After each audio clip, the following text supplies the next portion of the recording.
જસદણ નગરપાલિકાનો દરજ્જો મળ્યા પછી લગભગ દરેક જગ્યાએ ક્યાંય ભાડાના મકાનમાં વર્ષોથી આ નગરપાલિકા બેસતી. છેલ્લા કેટલાક સમયથી વિસ્તારના લોકોની અને નગરપાલિકાના ચૂંટાયેલા પ્રતિનિધિઓની ઈચ્છા હતી કે જસદણ ખાતે નગરપાલિકા વિસ્તારમાં એક નગરપાલિકા ભવન બને અને ત્યાંથી નગરપાલિકાના વહીવટ થાય એવી ઈચ્છા હતી. ગત બોર્ડ વખતે અમે ઘણા પ્રયત્નો કર્યા, પરંતુ છેલ્લે રાજ્ય સરકારમાંથી મુખ્યમંત્રી શહેરી વિકાસ, મુખ્યમંત્રી સ્વર્ણિમ જયંતિ અંતર્ગત અને 15મા નાણાં પંચ આ બંને ગ્રાન્ટ મેચ કરીને લગભગ 3 કરોડના ખર્ચે આ નગરપાલિકા ભવન જે નિર્માણ થયું.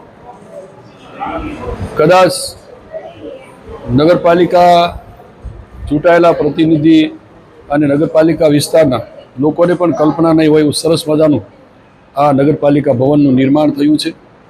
આજે એનું અમારા નગરપાલિકાના પ્રમુખ અને એમની આખી ટીમ જસદણ નગરપાલિકાના આજે નગર સેવા સદનના લોકાર્પણમાં જે નવનિર્મિત સેવા સદન બન્યું છે એ 295 કરોડના ખર્ચે મુખ્યમંત્રી શહેરી વિકાસ યોજના, સ્વર્ણિમ જયંતિ શહેરી વિકાસ યોજના અને 15મા નાણાં પંચની ગ્રાન્ટમાંથી બનાવવામાં આવ્યું છે.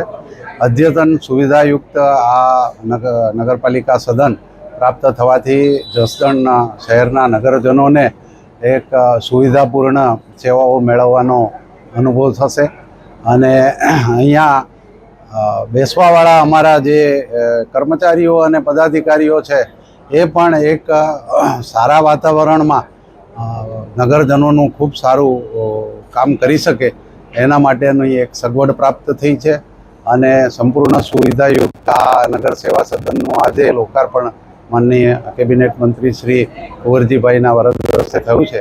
એટલે નગરજનોમાં એક ખુશીનો માહોલ છે અને ખૂબ મોટી સંખ્યામાં આજે નગરજનો આ લોકાર્પણ કાર્યક્રમમાં ઉપસ્થિત રહ્યા છે.